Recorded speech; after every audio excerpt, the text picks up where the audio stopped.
Welcome to Data Brew by Databricks with Denny and Brooke. The series allows us to explore various topics in the data and AI community. And now, whether we're talking about data engineering or data science, we interview subject matter experts to dive deeper into these topics. And while we're doing it, we're joining our morning brew. My name is Denny Lee, and I'm a principal developer advocate here at Databricks and one half of Data Brew. My name is Brooke Weinig. I'm the director of our machine learning practice and the other half of Data Brew. And today we are thrilled to introduce Jure Leskovec, who is the co-founder and chief scientist at Kumo.ai. And many of you probably know Jure from all of the courses that he has taught and his book, and he's also a professor at Stanford. So welcome. Thank you so much for joining us today, Jure. Yeah, excited to be here. So to kick it off, people know you for your research, your courses, your books on machine learning and graph representations. And so to kick it off, I would love if you could provide a motivating use case on why graph representations are so powerful. I can give a bit of background, right? So I've been professor now at Stanford for 15 years, I think, total. And I've been always interested in, kind of machine learning and how do we learn over complex data. And then graphs are a very interesting type of object to learn over. First, we were very interested in graphs from this kind of social media, social science, social network type of perspective because it allowed us to do new kind of social science. But then we started looking at graphs as a way to represent data. And then going back, I sold my first startup to Pinterest, so I joined Pinterest as chief scientist, and I spent there 6 years, from when Pinterest was a small company of 100 people to post IPO. And there I was really interested in how do we build like this high-end, super accurate recommender systems that understand you, understand the style, understand the visual. Really, because Pinterest is all about that, understand these aspects of curation that is a very, all these subtle differences and so on. So what we developed, actually based on the technology we built in my lab at Stanford, we developed this system called PinSage. And that turned out to be this kind of large-scale graph-based recommender system, where the system was able to learn both from the relationships of basically images, pins, and the boards they belong to, as well as from the images, text, descriptions, and all that. And building that system and then kind of putting it in production and running it at large scale really, kind of revolutionized Pinterest recommendations, made them even more topical, even more personalized, and led to like humongous double-digit growth in all kinds of metrics. Why was that a good idea? Because if you think about recommendations, you always need to have some properties about the object that you are recommending. And in Pinterest, a property is an image and the description. And then, of course, you could say, okay, I'll just use some deep neural network vision transformer today to just embed that image, and that's all I know. But then what we figured out was like that such a representation is not fine-grained enough. And what we figured out that it makes kind of silly mistakes, right? It takes a rug on the floor and a tapestry on the wall, and they both look about the same. So it says, oh, it's the same thing, and it's not. Or it says, here is, I don't know, soil, like that's brown, and some, kind of ground meat that you browned in the pan, and it kind of looks the same, and it gave the same thing. Right? But to human, this couldn't be more different. So by putting over this kind of graphical relation where an image can say, I am here, who am I, what other boards, what kind of images am I together with in the board, then it can kind of learn from those images as well to say, hey, actually, I'm a tapestry, I'm not a rug.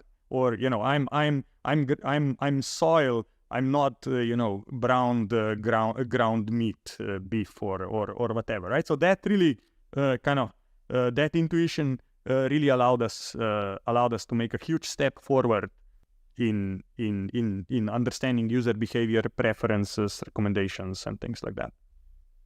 I know I won't be able to think about ground beef in the same way again when I'm cooking. But it seems like there's kind of been this evolution, if you will, of a lot of traditional machine learning, working with structured data, Then came the advent of Gen AI, working a lot more with unstructured data, computer vision models, language models. But it actually seems like you're getting a lot of information out of structured data with graphs. And can you talk about how neural networks are uniquely, or in particular, graph representation learning, graph deep learning are poised for getting the most out of your structured data? Yeah, I can say, right? I think like in some sense, graphs are these super cool objects that really allow you to model dependencies between your objects and entities. But I would also say that learning with graphs is around an order of magnitude harder than your, typical stream big flat data through some neural network. And that's why I think like it's so challenging, because graph is this relational connected structure that you cannot really stream in a sense, right? So at Pinterest, it took us like 3-4 years, an entire engineering team, so probably like $20, $30, $40 million investment to build that platform. And only after we built it, we were able to harness the results.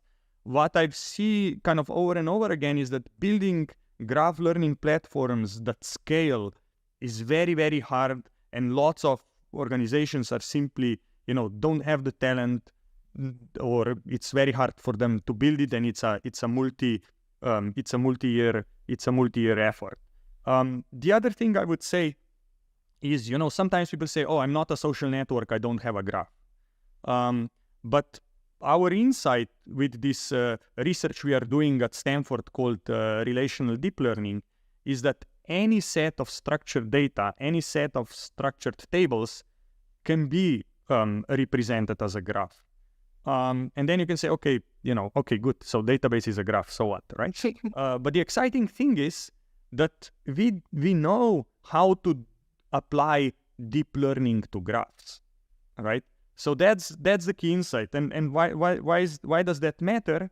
It matters for the following reason, right? You were mentioning, transformers, convolutional neural networks, things like that, right? Kind of AI, let's call it AI, today is able to learn over your raw data, right? You bring in the images, pixels, the neural network learns. You bring in your sequence of tokens, the neural network learns directly from the sequence, right? You are not saying, oh, this is a noun, this is a verb, oh, here's, an adjective in front of the noun, and you're not doing any of that. We used to do that, but not anymore. But if you think about, let's say, machine learning, AI, over structured data, over data that is in multiple tables, for example, you have your customers, transactions, and products, right? That's kind of the simple schema to think in mind. That is still in that prehistoric feature engineering era, where you cannot learn over these 3 tables as they are, but you need to feature engineer. So you need to join the user table with the transaction table, and then you need to aggregate to maybe compute what was the number of purchases of the user in the last 2 weeks, what was the average purchase amount, how much they purchased on a Sunday, how much on a Monday, do they purchase in the morning, in the evening, and you have to be doing all that work to be then maybe able to predict, is a customer going to churn or not.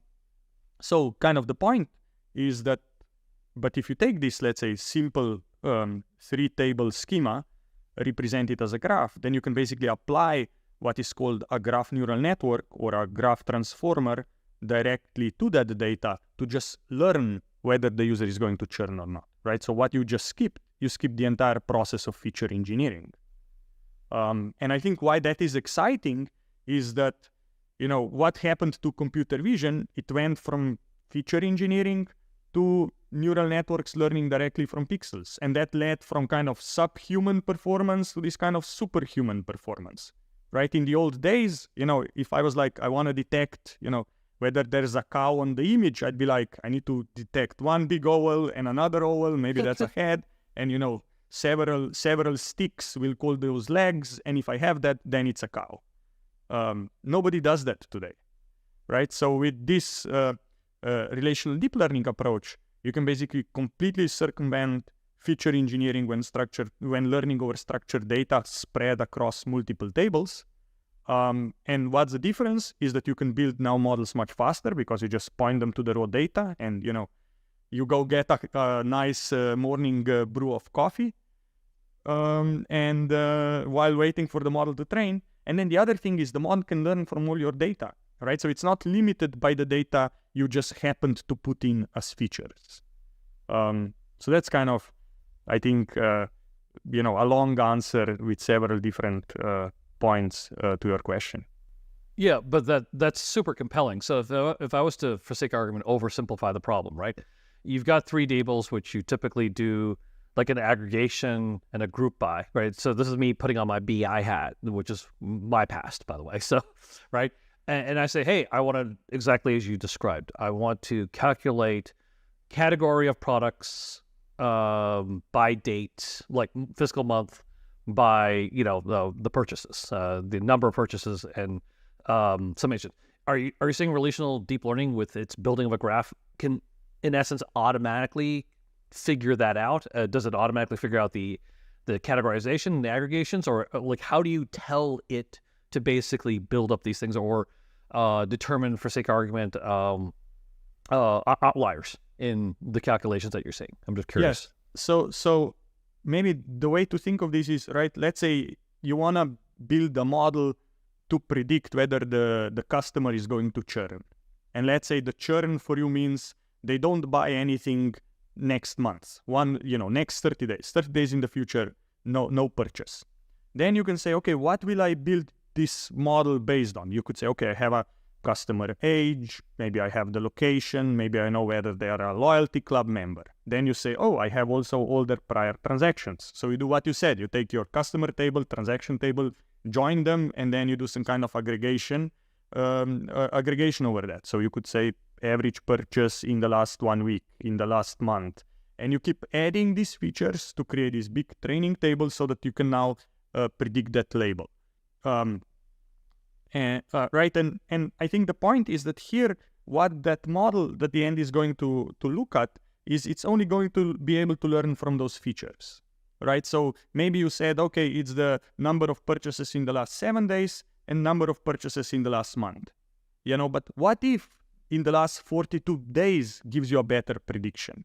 What if it matters at what time of the day of the week, was it a holiday, what category, right? So, for example, the problem is then this feature explosion, because for each of these features, right, you need to have a separate workflow to compute. And I can give you an example from a online, room booking or house booking website. There, the price of the house or the room gets expanded into 120 different features, because it's price of the room today, price of increase from the price yesterday, percentile score of the price of this room to comparable rooms in, I don't know, half a mile radius, all these kinds of features, right? But with this approach, where you represent basically data as a graph and then put neural network to it, you let the neural network to kind of learn how to attend, let's say, over all the past transactions to say, oh, it's actually the price of the transaction. Oh, actually, it's the time of the transaction. And of course, these things are just learned by the neurons through, kind of embeddings and weights. There is no explicit join, there's no explicit aggregation. But the attention mechanism that kind of goes across tables is essentially attending and aggregating. It's essentially selecting and aggregating that data in some sense in the best possible way. Got it. So for sake of argument, then, like, the outcome could be equivalent to select, count, group by, right? But that's not a necessity at all, just because, as you're calling out, RDL, it's about the idea of the neural net actually learning from the tables that you've supplied via the graph. Exactly. And you could imagine that now this neural network can learn a super complicated select, group by type state, right, with all kinds of weights and combinations and so on, right? Like, and that's good, right? That yep. Statement never really gets executed on those tables. It's the neurons who kind of execute it, if you want to think of it that way. No, makes a ton of sense. Yeah, I remember in the past I tried to explain that type of concept. I said, like, yeah, there's a purchase from a bookstore, like this popular online bookstore that at 2 a.m. in the morning, with this particular persona of Oprah books, right? Like this idea that it's sometimes just a random thing that unless you actually have something smarter, like to actually to actually track or figure it out, the reality is that you then have to be uber creative and saying, yeah, I'm going to go search for Oprah books at 2 a.m. and see if I can find a trend. That's probably not going to happen. Exactly. Yeah. Right. Or when your data becomes more richer, more complex, it's not only, users, transactions, and products, but it's maybe stores and employees that were in those stores and things like that. Then this can learn that, you met a rude employee who was in the store at that given time, and that makes you churn. You bought a dark blue t-shirt that stained your laundry, and that makes you churn. You make a lot of small transactions, and that's characteristic with people who churn. Or, maybe if you are young and do a lot of small, I don't know, right? Whatever the pattern is, this kind of can learn it and extract it from the data in its natural form, right? So really it's about kind of building next generation AI tools, neural networks that can learn over the data in the natural form, right? And structured data in the natural form is in a set of tables linked with primary foreign key relations. And relational deep learning is a way to now learn over this data in its natural form. So similar to how Gen AI is having an explosion now due to the availability of data, increased capacity of GPUs, why is relational deep learning taking off now? Why did this not take off, let's say, 10, 20 years ago? I think it's for the very similar reasons, right? We didn't have GPUs, we didn't have graph transformers and graph neural networks that can learn at scale. And I think also we didn't have systems that are performant and allow us to do this, right? So I think it's a natural next step, right? First, we learned how to do deep neural networks on the simplest data type, which is a fixed size matrix. Then we generalized it how to do it over a sequence of tokens. Those are transformers and everything. And I think now it's time to generalize that beyond the sequence. And a set of, the relational structure, the structured data is the next step in complexity. So I think this is kind of harder and more advanced in some sense because the data is more complex, and building now a system, right, like to be able to do this and learn over this at scale and in a very performant way is much harder because it's not something you can just, stream as a sequence through a bunch of GPUs. And even doing that is, of course, amazingly hard and so much effort goes into it, but this is harder. Mm-hmm.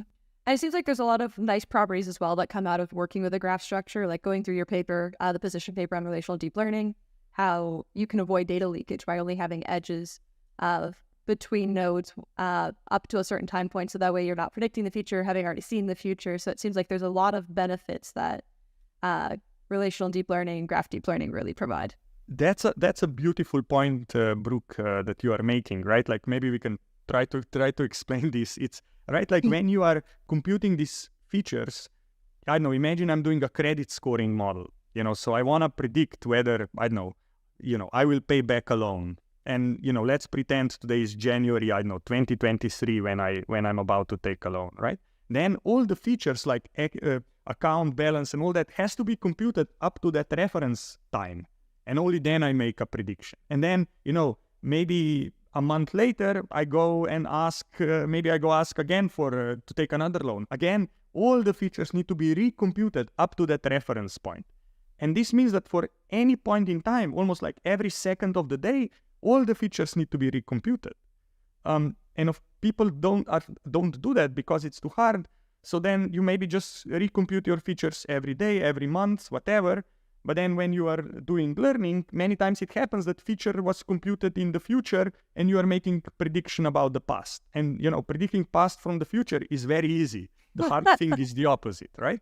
So, but in this graph-based approach, if you trust your timestamp, then you can basically, for free, you get this time consistency, this, protection from time travel because you say, oh, the time of the event is X, And you can only look at the data that comes before X. You can never look at the data that comes after X. And this means you will never have information leakage, you'll never learn from the future, and you'll always be learning with all the up-to-date information you have. So it's not that you have stale features as well, right? So it prevents feature staleness and prevents you kind of for free the problem with information leakage or time travel in this kind of supervised predictive problems. This is really cool. So then, following up on this, Kumo is a commercial grade implementation of that aforementioned paper. And so I think reading it, it was mentioning that Kumo beats many companies' internal ML models, especially within the context. Often working with graphs is perceived as slower in the first place. I'm just curious, like, how is that possible? Like, what is it? What is the secret sauce or the implementations that allows this to be so much better than ML models, especially when, again, graphs traditionally has been seen as a slow, quote unquote, slower process? Sure. Let me maybe, I think this is a great question, but let me maybe explain it the following, right? So what we've done is at Stanford, we just published a position paper called Relational Deep Learning. We presented it at ICML, the International Conference on Machine Learning, a few months back, and got great reception. We also developed a set of structured data sets together with the predictive tasks and a kind of a reference prototype implementation of this relational deep learning idea. And we have released that as a project that we call RelBench. So relbench.stanford.edu for people who are interested. And we also done user study where we took actually a high-end data scientist, somebody with kind of a 4.0 master's degree from Stanford, 4.0 GPA, 5 years of working experience, building high-end models in financial industry. And we said, look, here's a data set, go build the model. Traditional way with feature engineering, kind of XGBoost, a data warehouse to run SQL. And, we said, okay, you have 2 days to do this, come back. And then we also said, now go build the same model using relational deep learning. And the result was that this person was able to build the model 20 times faster. And they needed to write 20 times less code to get to the same or better performance, just on this kind of, smaller toy data set. So we've done kind of proper research and replicated this many times that show that it amplifies the productivity of a data scientist by about 20x. Now, what we've also done in parallel is we founded a company called Kumo.ai, where we have a large-scale industry-grade implementation of this, where we have, and now to make this, what do you need to make this work is exactly what you say, right? This kind of traditional graph databases, they're more meant for kind of transaction processing, updating, and they're super slow for analytic or type workloads, right? And you guys know this the same way because, there is analytic workloads and there are these kind of OLTP type workloads, and Databricks would not, and Spark would not exist if the analytic workload wouldn't be fundamentally different from what, Oracle is doing. And the same thing happens in graphs as well, right? You have these graph databases, but they are orders of magnitude too slow. So what we've done at Kumo is we built a distributed system that takes your relational structured data, automatically lays it out as a graph, and then applies this graph transformer technology directly to it to build that predictive model for, fraud, forecasting, recommendation, personalization type use cases, and so on. And if you build that system kind of optimized ground up, then you can scale to tens, 50 plus billion entities, no problem. You can train these models in a couple of hours, and things like that, right? So I think it's really about, kind of analytical versus transactional type processing, and building that system. And it took us, 2.5 years to build such a system. So it seems like the main benefits of working with the graph representation is you don't have to do the manual feature engineering. You can outperform traditional ML models. What about interpretability, though? Because I know that's one reason why people really like using techniques like XGBoost on structured data versus a neural network. So how do people still get the interpretability when working with graph representation? That's a super cool question. So what we've done is we had to innovate and invent basically similar concepts and generalize them to this kind of graph-based thinking. And the way we have built explainability is, similar. If you think in computer vision, you have this notion of saliency map, where you can ask the neural network, what are you looking at to tell me whether this is a human or not? And then the neural network says, I'm looking here where the head is. Or the neural network is, looking at the corner and I don't know, seeing whether the light is on or whatever, right? So, and by kind of asking the network, what have you learned? Where are you looking at? You get a really good sense what is important, what pattern the neural network is learning. So we at Kumo, we developed capabilities that allow you to ask your neural network, what tables, what columns are you looking at, and what data is important for your prediction? And these both give you kind of a way to gain trust in the models and gives you a way to say, hey, you are learning from some spurious correlations, some spurious data that you shouldn't be learning from. There should be nothing there. Okay, I have a problem. I need to think about. And we can do this both at kind of the level of the entire model, what the entire model is looking at, and what is super cool is we can also give these explanations on a per instance basis. So when you say, okay, here's a prediction, we can go back and say, this is what it was important. And why is this nice is because in traditional explanations, explainability, you are the vocabulary of the explanation is limited by the features. If something is not in the feature, you can never explain that. You can never use that signal. But with this type of approaches, you can actually go all the way down to the raw data and say, oh wow, this is what it is important. It's this transaction, it's this type of behavior, and so on. So you get much more accurate and much more diverse explanations than with traditional approaches. That's super powerful. So what are the use cases people are currently using traditional machine learning for that they should just stop and consider switching over to a graph deep learning approach? Yeah, that's a great question. So my answer would be, if your data is more than in one table, then you should be using relational deep learning. Okay? And I think... Okay, cool generalization. Awesome. I like that one. Because it's so general, right? Like, with some of our clients, like a big insurance here in US, we are, for example, learning over 30 tables, predicting whether there will be kind of people injured in an accident, right? So accident happens, I know people go to hospital, insurance only hears, weeks later whether from the hospital were people truly injured, right?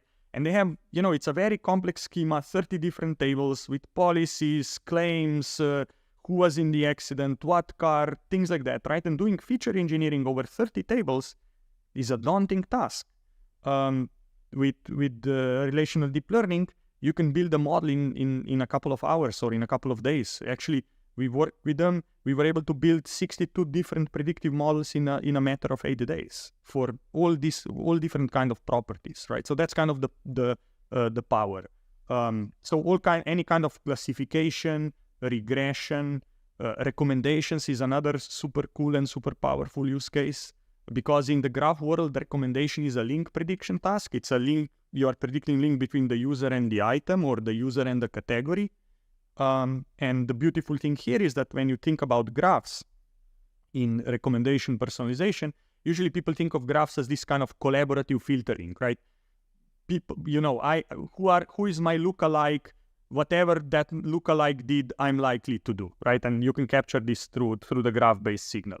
But then the other thing is you also have properties. There's a blue t-shirt, there's a red t-shirt, there is a big t-shirt, small t-shirt, and so on.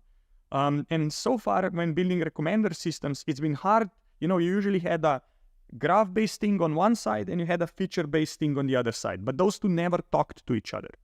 But with the relational deep learning, it's actually a richly labeled graph with all these properties of products, users, and so on, plus the relational structure. So the neural network can kind of bring together the best from the both worlds and learn from both. So it works really well on cold start.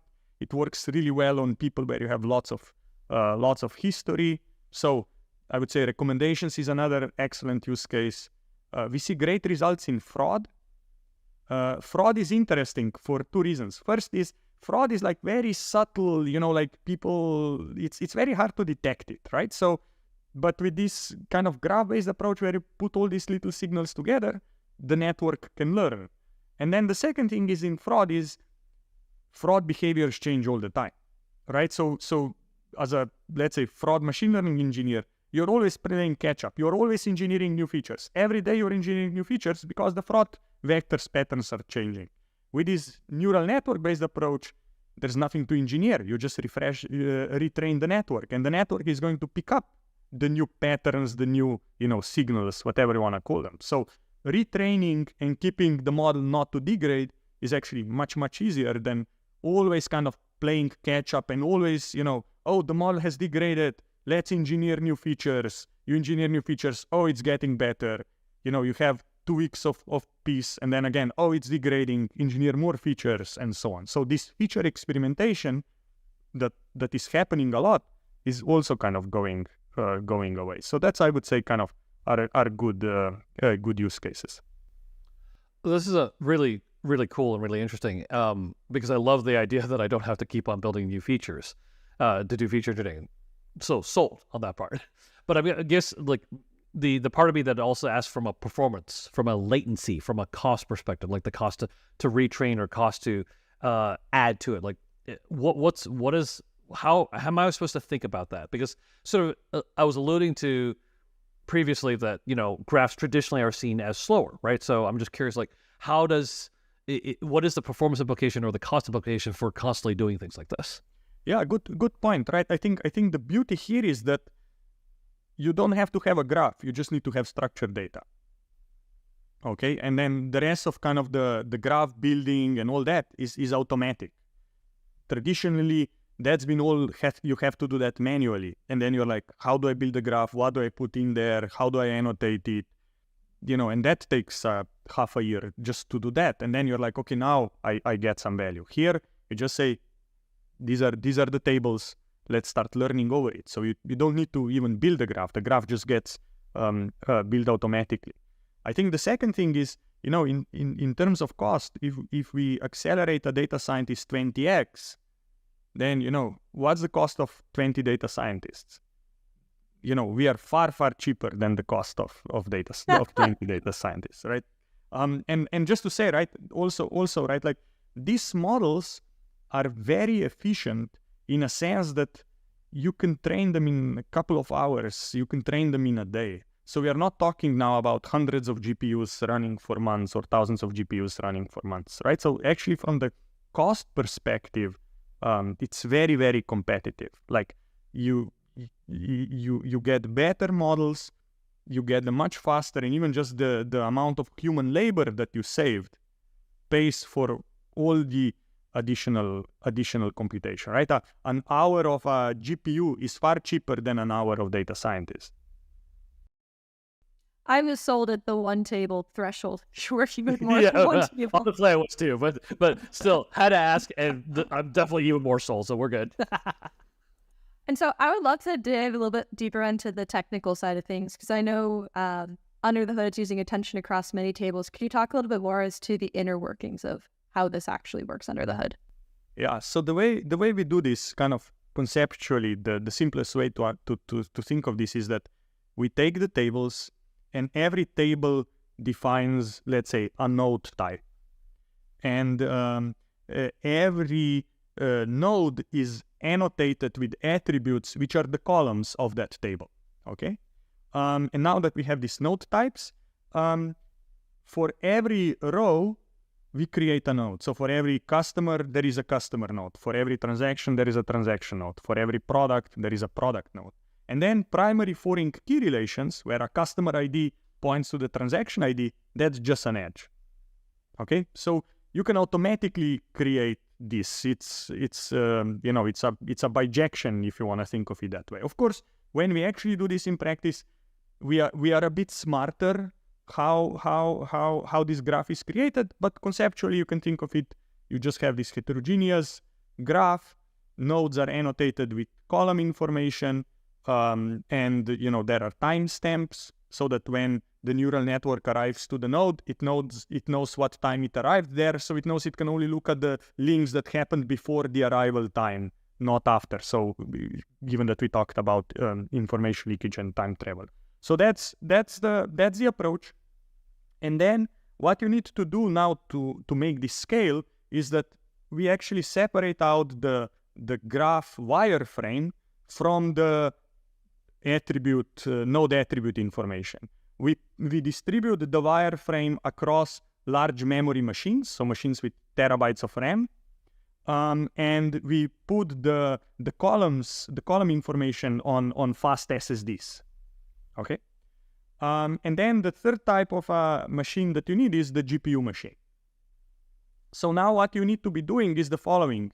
If you are, let's say, predicting whether a customer is going to churn, you need to first, on the graph, sample a customer, take all the neighbors, all the node neighbors of that customer. It should be all the transactions, all the stores, all the products.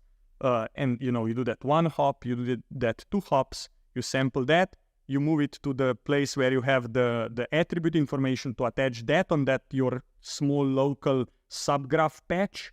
And now you need to send that subgraph patch to the GPU to now learn how to attend over the first order neighbors and the second order neighbors to give you the prediction.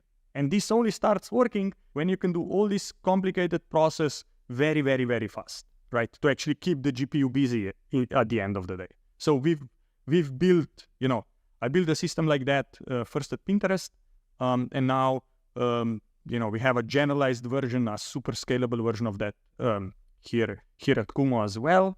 We integrate, really nicely into the Databricks, so that kind of a lot of data processing and pre-processing and data layouts and things like that are all done with Databricks on Databricks side, so that then all that kind of has to go is just binary encoded data directly into the memory, GPU memory, CPU memory of these machines to actually do the actual compute. And because Databricks has more than one table, I don't think that's any proprietary knowledge, we are in turn using Kumo to help with some of our internal marketing use cases as well. Yeah, I thought that was it's actually, I think it's a beautiful story, right? It's so I can explain, right? So the marketing team, any marketing team, right, gets in marketing leads and need to decide who they want to talk to, okay? And then the question is, usually you get more leads than you have capacity, so you need to sort. And if you don't sort, the conversion rate is usually less than 1%. If you sort using the best tools on the market, the conversion rate maybe increases a bit over 1%. So what we did is we built a model that learns over, I think it's like 7-8 tables, like, the lead in that 7-8 tables in the schema, and try to predict, will a given lead convert? Will we be able to have a meeting with that given lead? And the interesting thing there is that if you start saying, okay, I need to predict whether a lead is going to convert, I don't even know what features to generate, right? I could say, what's the lead name? What is the industry type? What was the channel they come in? What time of the day they come in? And then I ran out of ideas, even what features to generate for this, right? But with relational deep learning, we were able to just learn over all those tables. And rather than have a conversion rate be 1%, the conversion rate now is nearly 6%, right? And that's a difference between, a human doing feature engineering and trying to build features versus a deep neural network figuring out how to build the representation, the embedding, if you want to think, that is actually predictive of this particular, type of conversion that, let's say, the Databricks marketing team really cares about. And it was interesting because it allowed Databricks to be able to much more efficiently close many more proof of capabilities, because now the marketing team is really engaging with the prospects that are really promising versus picking them at random or some other ranking them some other heuristic way. Awesome. Yeah, thank you for helping us out with everything there. To close out the episode today, would love to just end with what advice would you have for our listeners who want to learn more about either graph deep learning or just getting started with graphs? Yeah, so that's a great question. So a few pointers, I think, is first, I would point people to go to relbench.stanford.edu and read the position paper, as well as one thing I didn't mention is we also, release the prototype implementation and all that. So that's all free, available on the website. We also have developed a graph machine learning library called PyTorch Geometric, or PyG. So pyg.org is the website. It's an extremely popular library, like I think over 20,000 GitHub stars and so on. But it's a very high-end library, right? It's like says, oh, you build the graph yourself, you annotate the graph yourself, you create the training data set yourself, you create the neural network architecture yourself, you train that yourself. So that's great for research and to play, but to put that in production, to scale it up, it's a huge lift. And in this respect, then kind of Kumo is a way to do that. Not even worry about how to build a graph, how to store it, how to lay it out, but the system does it. So relbench.stanford.edu if you want to learn more. PyG if you want to train your own graph neural networks, and Kumo if you want to put anything in production and see the magic in practice. I know I said that was the last question, but now I am curious. How did you pick the name Kumo? Good question. It's a funny story. So first, those are the best stories. So yes. The name of our company should have been Vertex.ai. But then I know someone else who has that name. Yeah. That seems to be a name that we've heard of. I already got a domain name, and then 2 weeks later, somebody announces Vertex products. And I'm like, ooh. So that's the story. And then my wife was like, okay, how, like we were brainstorming, and my wife was like, okay, how do you say spider in Japanese? And actually Kumo is a Japanese word for spider, but it also means a cloud. And that's kind of beautiful because Kumo takes your cloud data, represented as a network, as a web, and we are like a spider that, extracts knowledge from that web. So I think it's beautiful. So, but yeah, Kumo means a cloud and a spider, as well as a spider, depending, I think, what kind of kanji you use in Japanese. So that's how the name of the company became. And, the domain name was free, so here we are. That's absolutely incredible. Well, thank you so much for your time today, educating everybody on graph deep learning, when and where to be using traditional ML versus graph deep learning, as well as a great lesson on Japanese kanji. Yeah, thanks a lot. Very fun talking to you.